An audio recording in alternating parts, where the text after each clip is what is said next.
Continuamos en la UNED y estamos hablando de historia de las religiones del mundo. En concreto, estamos hablando del hinduismo.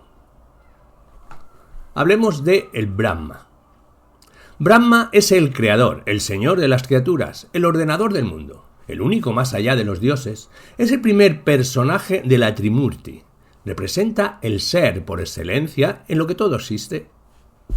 Es una especulación intelectual y por lo tanto no supone culto ni santuario popular. Lo que se venera es el poder del Brahma, no a él, personificada bajo la forma de Sarabasti, la esposa de Brahma.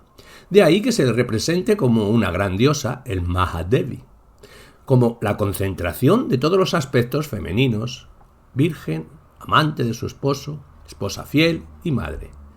Es la hija, dueña y esposa de los dioses. Es el poder cósmico. Hablemos de Vishnu. Vishnu es la segunda manifestación de la Trimurti. Resulta tan difícil de captar como Brahma. En su raíz, Vig significa penetrar. Es el que penetra, como el sol, y hace vivir. Vishnu es el dios del espacio, un dios benévolo y responsable del universo.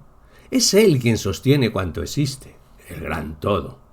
Vishnu es el vigilante de la ley del Dharma. Interviene periódicamente en forma de avatares para aniquilar los asuras maléficas y restaurar el orden en el mundo. En las epopeyas se llegan a contar 22 intervenciones, entre ellas en los héroes legendarios de Rama y Krishna. Los seguidores de Vishnu, los Vishnuitas, son los más numerosos en la India. Los templos dedicados a Vishnu son incontables. Es el dios que conserva el universo, el dios del amor. Los Vishnuitas se esfuerzan por llegar a la fusión con Brahma, mediante la práctica del Bhakti, o entrega confiada y amorosa al dios conservador y providente. Lo más normal es adorar a Vishnu en alguna de las formas o figuras de las diversas encarnaciones con que se ha presentado a vivir entre los hombres en forma humana. Así, muchos hinduistas llevan el nombre de Rama. Hablemos de Shiva. Shiva es el tercer personaje de la Trimurti. A la vez, engendrador y destructor, protector y justiciero. Es un dios dual. Crea, actúa y destruye sin fin. Es la contradicción que engendra a la vez la vida y la muerte. La primera manifestación de Shiva es el linga, o falo, piedra cilíndrica que surge de una especie de vasija que representa la vulva. Pero el linga no es más que la representación material de la presencia del dios de la vida, del que engendra una especie de soporte devoto. La imagen más popular de Shiva nos lo muestra danzando en medio de un círculo de llamas aplastando a los demonios. Es Nataraja, el señor de la danza. Es el símbolo de la destrucción permanente del mundo, pero al mismo tiempo el símbolo de la liberación de las almas. El dios que por medio de la danza aplasta a los demonios de la ilusión que nos hacen apegarnos a la vida, la sed de vivir. Shiva es el dios ambiguo del tiempo. A través de él nos conduce a la muerte, pero también a través de ella a la liberación y a la bienaventuranza, la Ananda. Los seguidores de Shiva, los Shivaitas, han representado la fuerza creadora del dios a través de un buey llamado Dandu o Nandi. Los Shivaitas dan una mayor importancia a la espiritualidad y la meditación por encima de otros movimientos basados en devociones más exterioristas. Según ellos, el camino de unión con Brahma se logra a base del triunfo personal sobre la ignorancia. Más allá de las apariencias sexuales, el toro, animal favorito de los santuarios, y el linga revelan que Shiva es el dios del deseo, el dios de la ilusión de alcanzar a Brahma y fundirse con él, una especie de misticismo. El yoga lo entroniza como su dios. Cada dios de la Trimurti tiene numerosos avatares o manifestaciones y diosas madres que, como esposas de Vishnu y Shiva, enmarañan el variopinto panteón del hinduismo. En él todo es plural, infinitamente plural. Tanta cantidad y tanta variada manifestación de dioses proporciona también un culto complicado y una casta de servidores de este culto, los brahmanes o sacerdotes. Hablemos de otros aspectos. Por ejemplo, las castas. La casta es una realidad religiosa y social. La religiosidad hindú está íntimamente trabada con el hecho social de la división de castas. Hacia el año 2000, antes de Jesucristo, los arios, de piel blanca, procedentes del norte, invadieron el país, para imponer y asegurar definitivamente su dominio sobre los nativos, de piel morena. Los conquistadores arios se reservaron todas las profesiones influyentes. Solo ellos podían ser brahmanes de la nobleza, grandes propietarios y guerreros, relegando a los nativos a los trabajos que consideraban más bajos, originando así el espíritu de casta. La palabra casta en la lengua india clásica es varna, que viene a significar color. En el transcurso de los siglos dejó paulatinamente de definirse por el color de la piel y se convirtió en una facción social y profesional. Esta establece una jerarquía basada en 4 niveles. La casta superior, la segunda de las castas, la tercera y la última de las castas. Hablemos de ellas. La casta superior. Esta es la de los brahmanes, que ejercen el poder religioso e intelectual. Son por nacimiento y función sagrados. Ellos han elegido consagrar su vida a la adoración de un dios. Pertenecen a la casta superior, la que está más cerca de Brahma, la energía universal. Disfrutan de enormes privilegios, pero tienen también graves obligaciones religiosas. Ellos son los guardianes y transmisores de las escrituras y presiden el complicadísimo culto. Han de dedicarse pues a la enseñanza de los escritos religiosos, Vedas, y practicar la oración 3 veces al día. A dicha casta pertenecen los pandit, o teólogos y sabios del hinduismo, los sadhu, o ascetas errantes, que practican el ayuno y el silencio como medio de alcanzar el Brahma, huyendo del universo, y los gurús, o maestros espirituales. La segunda de las castas la forman los koshatriyas, o nobleza militar. Pertenecen a ella los príncipes, los ricos terratenientes y la nobleza de las armas. A los príncipes se les exige dominio propio y noble comportamiento. A los guerreros, vigor corporal y defensa de los débiles. Ellos defienden el orden, pero también a la divinidad particular. Le deben hacer ofrendas y estudiar los Vedas. La tercera de las castas, estos son privilegiados y lo forman los vaishyas, o comerciantes. Es la burguesía, que tiene derecho al trabajo productor de riquezas. Han de ser generosos y nobles en su comportamiento, haciendo sacrificios, estudiando los libros sagrados y dando limosnas. La fe hindú exige gran responsabilidad religiosa a los representantes de las 3 castas privilegiadas. Sus faltas son severamente condenadas y por lo tanto alteran los méritos acumulados para llegar al moksha. Y la última de las castas es la de los sudras. Esta la constituye la mayor parte de la población y sobre ella pesan todos los trabajos manuales. Es la casta de los artesanos, los labradores, los obreros. Los sudras están divididos en más de 3.000 subcastas, diversas, según las profesiones. Ejemplo, la de los campesinos. Tienen el deber de servir a los anteriores y realizan las tareas más humildes. La casta, cuya pertenencia se hereda por nacimiento, lo determina todo: la profesión a ejercer, la clase de persona con quien casarse, el alimento que han de comer y dónde. Cada casta se encierra en sí misma, de forma que no se tratan entre sí personas de castas diversas. Hablemos de excluidos de toda casta. Y de la comunidad hindú están los parias, es decir, los intocables, los que no tienen casta, cuya cifra global asciende a 70 millones aproximadamente. Los parias, despreciados, olvidados, obligados a vivir fuera de las poblaciones apenas si son considerados aptos para los trabajos más penosos. Para los hindúes creyentes, la casta no es un hecho social y económico, sino el resultado de una reencarnación. Se nace dentro de una casta superior o inferior, o bien como paria o como un animal, según la conducta que se ha observado en la existencia anterior. En la próxima vida la persona volverá a nacer en una casta alta o baja, o como animal, según sea la conducta en la vida presente.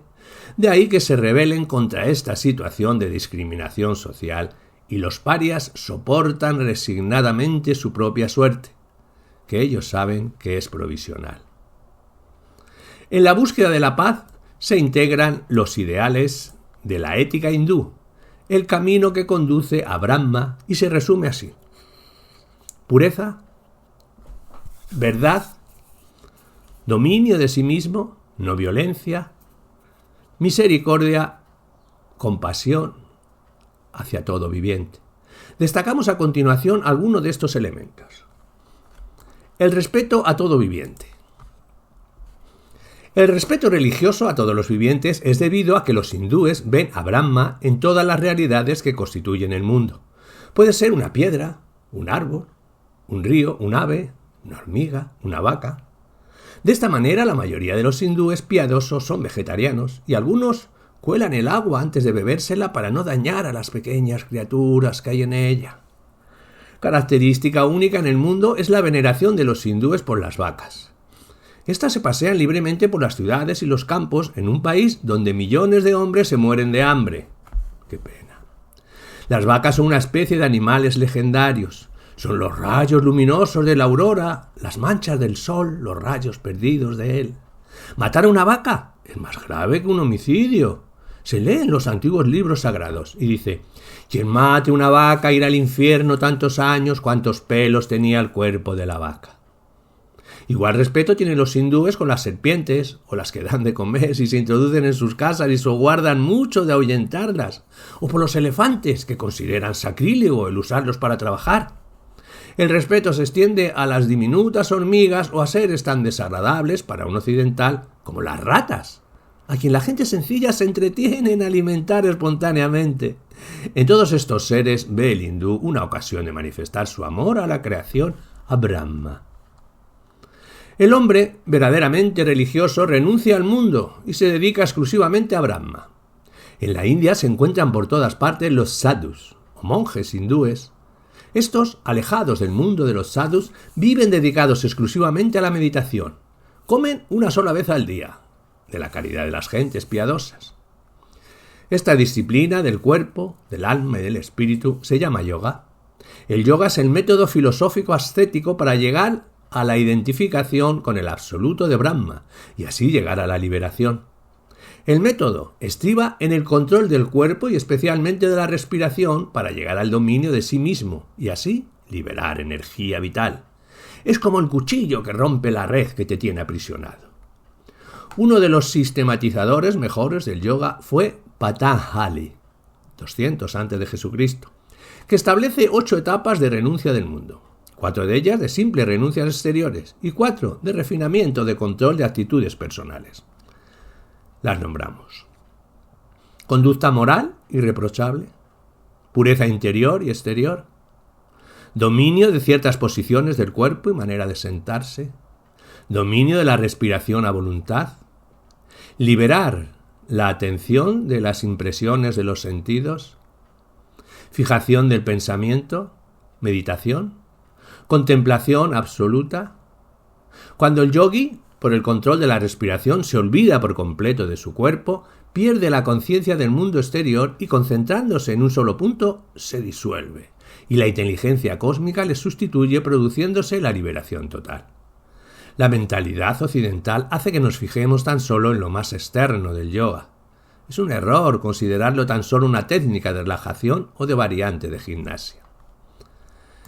En cuanto a los ritos, diremos que la diversidad de dioses hace que el hinduismo acepte tranquilamente la múltiple adoración de innumerables divinidades con gran diversidad de ritos. Si ahondamos en la visión religiosa de los pensadores hindúes, hallamos que para ellos todos estos ritos propiamente carecen de sentido. porque el pensamiento hindú está totalmente dominado por aquel que es el ser único, total, Brahma. Pero en la mentalidad popular estos ritos variopintos y numerosos constituyen un punto de partida auténtico hacia formas superiores de religiosidad. El mismo mundo fantasioso y legendario del panteón hindú, con sus divinidades en forma de hombres o de animales, rodeadas de héroes, demonios y bailarinas celestiales, lleva al pueblo de las castas inferior a realizar un culto a los dioses, a quienes tratan como si fueran de carne y hueso. Les traen alimentos para comer, los bañan con agua, los visten con telas de colores, les traen flores. Las flores de las ofrendas las seleccionan por colores, pues cada divinidad tiene sus preferencias. Vishnu prefiere los jazmines blancos, a Shiva le gusta el color azul, Kali quiere el rojo malvavisco. La fantástica imaginación de los hindúes no halla inconveniente delante de las formas corporales más diversas de los dioses. La multiplicación de brazos representa plásticamente el poder extraordinario del dios. La grandeza de espíritu se puede representar por la diversidad de cabezas en una sola estatua. La omnipotencia de Dios se representa muchas veces por la reiterada repetición de la misma imagen, sobre todo en las fachadas de los templos. Un rito muy importante en la religiosidad hindú es el baño sagrado. A la salida del sol, todos los hindúes se bañan en un río muy limpio o estanque, el Ganges. El agua es sagrada por su poder purificador. El río más sagrado es él, el Ganges. Lo llaman nuestra madre Ganges. A la orilla occidental, el Ganges se asienta Benares, la ciudad religiosa, centro del hinduismo. Los hindúes van allá en peregrinación para visitar los innumerables templos, más de 1400, y tomar el baño purificador en el río sagrado, con aguas limpias. Cuando un hindú piensa que sus días están contados, viaja por poco que pueda a la ciudad santa de Benares. Allí espera el más grande acontecimiento de su vida, la muerte. Por ella confía liberarse definitivamente de la larga condena de reencarnaciones para llegar a alcanzar finalmente el moksha. Por las calles de Benares pululan ancianos, enfermos, viudas y miles de peregrinos de toda edad y condición. Unas anchas escaleras de piedra, distribuidas a lo largo de toda la ciudad, bajan de los templos hasta el río. Los escalones se llaman ghats, y en ellos se suelen leer inscripciones que ambientan la actitud religiosa de los que por ellos van o vienen del baño sagrado. Los hindúes esperan conseguir la purificación de todos sus pecados mediante un baño de agua limpia, a la salida del sol, en las aguas santas, limpias, del río. Todos los hindúes desean morir en Benares. Los que allí mueren son trasladados a la orilla del río. Se prepara una hoguera y el cadáver es incinerado. Día y noche arden estas piras a la orilla del Ganges. Ambiente siniestro para los occidentales, ceremonia festiva para los hindúes. Las cenizas del muerto son recogidas y trasladadas en barca al lugar santo, a Allahabad, donde las aguas azules del mar se unen con las oscuras del Ganges y en unión de pétalos de flores son esparcidas sobre el agua.